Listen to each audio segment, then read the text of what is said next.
नमस्कार मित्रांनो, मराठी डिस्कवरीवर तुमचं सगळ्यांचं स्वागत आहे। बऱ्याच दिवसानंतर मी हा व्हिडिओ तुमच्यासाठी घेऊन येतोय आणि हा एक रहस्यमय व्हिडिओ आहे आणि एका रहस्याचा उलगडा करणारा हा एक व्हिडिओ आहे। मित्रांनो, मराठी डिस्कवरीवर जे काही व्हिडिओ येतात त्याच्यापेक्षा आगळा वेगळा व्हिडिओ आहे।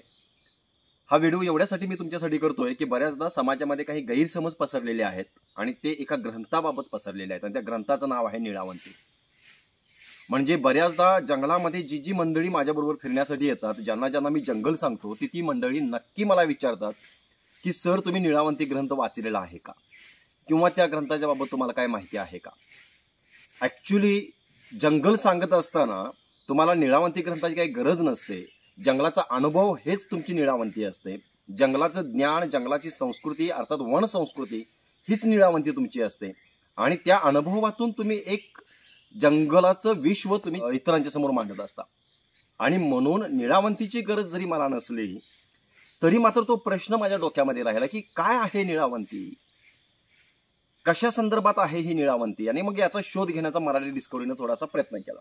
तर मित्रांनो, हा काय प्रयत्न आहे ते मी तुम्हाला सांगतो आणि त्या संदर्भातले काही ग्रंथही मी तुम्हाला आता दाखवणार आहे। अगदी दुर्मिळ ग्रंथही मी तुम्हाला ते दाखवणार आहे। त्या संदर्भात काही मंडळींच्या समोर मी या संदर्भात चौकशी केली तर बऱ्याच मंडळींनी काही कुतूहलाने माझ्याकडे बघण्याचा प्रयत्न केला। काही मंडळींना संभ्रम निर्माण झाला, काही मंडळींनी ती इतकी आश्चर्यकारक बातमी मला दिली या संदर्भात। त्यांनी सांगितलं की सर, हा जो प्रकार आहे ना, तर तो पैसे कमवण्याचा सध्या प्रकार जोरात चालू आहे। म्हणजे नीळावंती ग्रंथ जर तुमच्या हाताला लागला तर तुम्ही मोठ्यावधी रुपये कमवू शकता, गुप्तधनाचा शोध घेऊ शकता, पशुपक्ष्यांची भाषा तुम्हाला कळू शकते आणि त्याच्यासाठी एक टीम कार्यरत आहे आणि ती टीम या नीळावंती ग्रंथाचा पाठलाग करते आहे।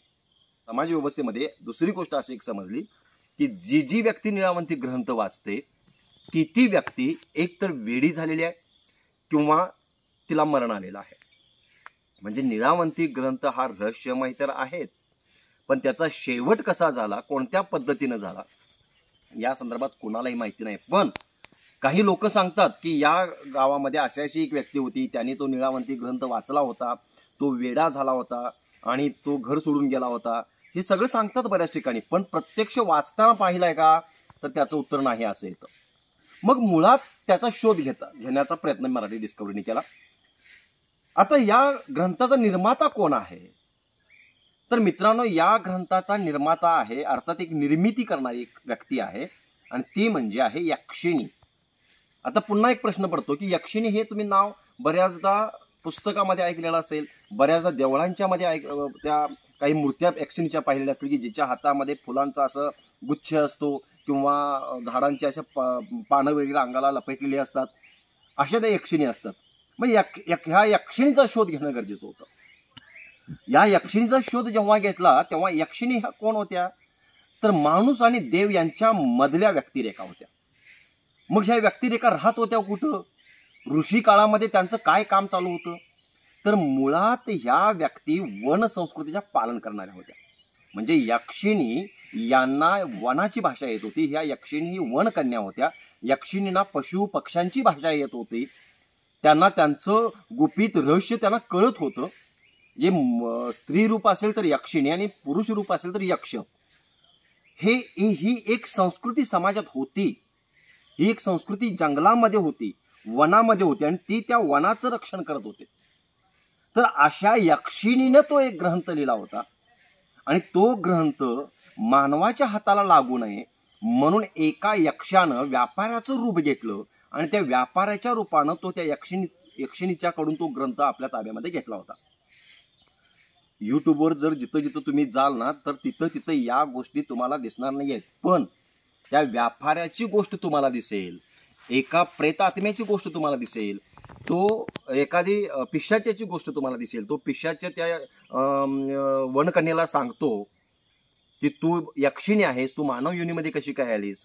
म्हणजे यक्षिणीने मानवामध्ये येणं हे त्या दृष्टीनं घातक होतं, जंगलाला घातक होतं, जंगलाच्या विद्येला घातक होतं आणि म्हणून ते पिशाचं, म्हणून ते हडळ तिला सांगते आहे की तू परत जंगलात जायचं आहेस, तू यक्षिणी आहेस आणि तुला जर तिथं जायचं असेल तर ती वाट जी आहे तर ते एक भूत प्रेत तुला वाट ते दाखवू शकतं आणि त्या प्रेताच्या कमरेला की तो एक ताईत आहे, तो एक दोरा आहे, तो दोरा तुला तुझ्या हातामध्ये बांधलास तर तू काय करू शकतेस, जंगलामध्ये तुझ्या मूळ रूपामध्ये जाऊ शकतेस.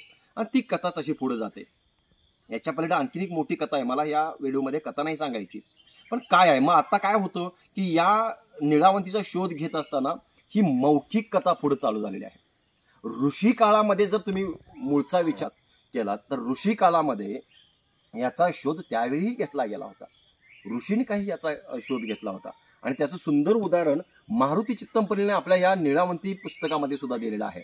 म्हणजे निळावंती पुस्तकामध्ये त्यांनी याचा शोध कसा घेतला गेला ऋषी काळामध्ये, म्हणजे ऋषींच्या काळात शोध घेताना इतकं अवघड काम होतं, तर आता तो ग्रंथ तुम्हाला मिळू शकेल का. तर तेव्हा त्यांनी अज मुनींचा एक ऋषी शिष्य होता नागार्जुन म्हणून, तर त्या अज मुनींनी नागार्जुनला सांगितलं होतं की तू निळावंती ग्रंथाचा शोध घे. हे ऋषी काळातलं मी तुम्हाला सांगतो आहे, म्हणजे आता तो ग्रंथ उपलब्ध असेल का नाही याची तुम्ही कल्पना केलेली बरी. आणि हे निळावंती या पुस्तकामध्ये मारुती चित्तमपल्लीने हे स्पष्ट मांडलेलं आहे. आणि त्या नागार्जुननं तो शोध घेत असताना त्याला काय काय त्रास झाला, तो कुठल्या पद्धतीने तिथपर्यंत पोहोचला, गरुड कन्येपर्यंत कसा पोहोचला, गरुड कन्येला त्यानं कसं वश केलं, या संदर्भातली एक कहाणी त्यावेळची आहे. आणि तिथून ते ग्रंथ घेऊन आपल्या गुरुकडे येतात. हा एक आहे. दुसरी गोष्ट, काही मौखिक कथा शाहिरांच्या सुद्धा कवनामध्ये आलेल्या दिसत आहेत आणि त्या काही मंडळींनी जमा केल्या आहेत. त्याचंही एक सुंदर उदाहरण आहे, ते म्हणजे बाळासाहेब सरनोबत आणि शरद पवार या दोघांनी मिळून निळावंतीचा भाग 1 हेही पुस्तक त्यांनी प्रकाशित केलं होतं निळावंतीचं. आणि त्याच्यातलं काही आख्यानं सुद्धा काही संस्कृतमधून लिहिलेली इथं त्यांना दिसत आहेत या पुस्तकामध्ये. पण हे एका शाहिरांच्या म्हणजे कवनातलं हे याचा एक उल्लेख आहे. दुसरा ग्रंथ आहे तो म्हणजे लीलावती. निळावंती आणि लीलावती याच्यामध्ये भेद आहे आणि बऱ्याच मंडळींनी लीलावती ग्रंथ जमा करून ठेवला होता. लीलावती हा दुर्मिळ ग्रंथ आहे, तो संस्कृतमध्ये लिहिला गेला, तो भास्कराचार्यांनी लिहिला गेला आणि तो गणितशास्त्रावर आहे. म्हणजे भास्कराचार्यांनी आपली कन्या लीला हिच्या करमणुकीसाठी हा लिहिला होता. कारण त्या कन्येचा पती वारला, ती विधवा झाली आणि मग तिचं मन कशामध्ये लागेना, तिला काही गणिताची कोडी समजून सांगावीत, तिला गणिताच्या माध्यमातून तिची करमणूक करावी, म्हणून भास्कराचार्यांनी तो संस्कृतमधून एक ग्रंथ लिहिला. म्हणजे आजचं जे गणित सगळं आहे ना, ते सगळं गणित त्या लीलावतीवर आधारित आहे. दुसरी गोष्ट आहे, या लीलावती या सुद्धा ग्रंथामध्ये वन विद्या आहे, निळावंतीतली विद्या आहे. म्हणजे एखादा कळप असेल तर तो कळप किती जनावरांचा आहे, त्या जनावरात मोठी किती आहेत, छोटी किती आहेत, ह्या गणिताच्या माध्यमातून शोधून काढता येतात. दुसरी गोष्ट, झाडांच्या उंची मोजायची असतील, पक्षी झाडांच्या उंची कशी मोजतात याचंही गणित त्याच्यामध्ये आहे. त्याचबरोबर इतर काही गोष्टींचा उल्लेख त्या पुस्तकामध्ये आहे. तो अतिशय दुर्मिळ ग्रंथ आहे आणि त्याची प्रत ही माझ्याकडे आहे. ही आपल्या मराठी डिस्कवरीच्या मंडळींना मला दाखवण्याला आनंद वाटेल की ही ओरिजिनल प्रत आहे आणि त्याची एक कॉपी आहे माझ्याकडं. हा लीलावती नावाचा ग्रंथ आहे आणि या लीलावती ग्रंथामध्ये या ह्याच्यामध्ये पहिल्या चित्रामध्ये भास्कराचार्य आपल्या कन्येला काही कथा सांगता आहेत, हेही याच्यामध्ये आहे आणि त्याची काही चित्रही मी तुम्हाला दाखवतो. तर त्या चित्रामध्ये पक्ष्यांची आणि त्या कमळाच्या देठाची कशी उंची मोजली जाते, कळप कसा मोजला जातो, हे ह्या चित्रामधून तुम्हाला दिसायला लागतंय. तर ते तुमच्या ह्याच्यामध्ये आहे. शंकराची काही आयुध सुद्धा याच्यामध्ये आहेत. तर हा लीलावती ग्रंथाचं हे पेज आहे हे असं. तर या पेजच्या ह्याच्यावरून तुमच्या लक्षात येईल हा जुना दुर्मिळ ग्रंथ आहे आणि ह्याचं भाषांतरित काही हे गोष्टी आहेत. संस्कृतमधून हा ग्रंथ आहे आणि या संस्कृतमधल्या ग्रंथामधून काही वनविद्येचा प्रसारही तेव्हा काही झालेला होता. तर मित्रांनो, यक्ष आणि यक्षिणीचं जर साहित्य तुम्हाला मिळालं तर तीच खरी वनविद्या आहे आणि त्यांनी वन संस्कृतीचं खरं पालन केलं. त्या खऱ्या वनदेवता होत्या, पण त्यांनीच तो निळावंती नावाचा ग्रंथ लिहिला होता. हे बऱ्याच अंशी बऱ्याच ठिकाणी तुम्हाला त्याचे उल्लेख मिळतात आणि म्हणून सध्याच्या कालखंडामध्ये तरी निळावंती ग्रंथ शोधायच्या भानगडीत तुम्ही पडू नका. तुमचा पैसा, तुमचा वेळ त्याच्यासाठी बिलकुल वाया नका घालवू आणि त्या पद्धतीनं जे काही तुम्हाला आता ग्रंथ आहेत त्याचे जितके संवर्धन करता येतील तितके संवर्धन तुम्ही करू शकता आणि त्याचबरोबर वन संस्कृतीचं पालनही तुम्ही करू शकता. मित्रांनो, हा व्हिडिओ तुम्हाला कसा वाटला, आवडल्यास नक्की कमेंट्स बॉक्समध्ये लिहा आणि तुम्ही जर निळावंतीच्या संदर्भात आणखीन काही माहिती ऐकलेली असेल तर कमेंट बॉक्समध्ये सांगायला विसरू नका. चला तर बघूया पुढचा व्हिडिओ कोणता येतोय मराठी डिस्कवरीवर. तोपर्यंत धन्यवाद.